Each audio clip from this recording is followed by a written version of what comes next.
چھوٹا نہ کریں، بس سمجھ لیں استاد کی ڈانٹ میں میرے لیے نفع چھپا ہے، استاد کی سختی میں میرے لیے نفع چھپا ہے، اس لیے استاد سے آپ محبت کریں۔ کوئی بات سب کہہ دیں استاد جی سے فوراً سوری کر لیں کہ استاد جی مجھ سے غلطی، آپ سے معافی چاہتا ہوں، آپ مجھے ڈھنگ سکھا دیجیے، مجھے یہ کام کس طرح سے کرنا ہے۔ بچوں یہ سب کرنا ہے، اپنے استاد کے ساتھ اپنے ذمہ دار کے ساتھ ہمیں محبت کرنی ہے اور ان سب کے لیے ہمیں دعا کرنا ہے، کریں گے انشاءاللہ تعالیٰ۔ ماشاءاللہ مجھے خوشی ہو رہی ہے، ہمارے دارالعلوم زکریا کی یہ مسجد الحمدللہ طلب و طالبات سے بھری ہوئی، اللہ کا شکر ہے۔ یہ ہمارے طالب بات صاحب دعوت برکات میں جاری کے ذمہ دار ہیں، ان کی فکر مندی کی بات ہے اور ان کے اللہ تعالیٰ سے لگانے کی بات ہے۔ اللہ تعالیٰ نے جدید زمانے میں الحمدللہ ایسا شاندار گلشن تیار کیا، ایسے خوبصورت کمرے گزرے، وضو خانہ، ساری چیزیں الحمدللہ، ٹینکی وغیرہ، اور ماشاءاللہ جن چند ہی دنوں میں مختلف اساتذہ کرام کی محنت کی برکت سے اتنی بڑی تعداد الحمدللہ مدرسے موجود ہے۔ میں سمجھتا ہوں یہ طلبہ انشاءاللہ ایک یہاں سے کامیاب ہو کر نکلیں گے۔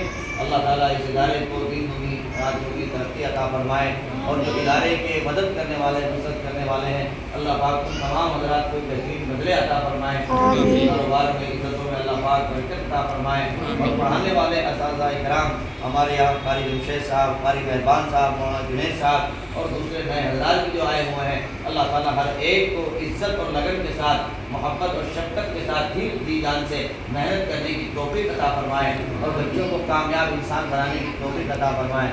آخری بات استادوں سے نقل کر کے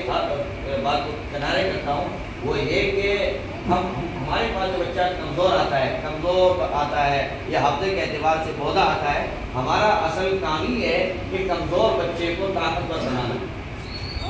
یعنی جب علوم میں داخلہ لے رہا تھا تو اس پہ لکھا ہوا ہے کمزور، اس کے پرچے امتحان پر، تو اس کے ماں باپ نے بھی کہا، سرپرست نے بھی کہا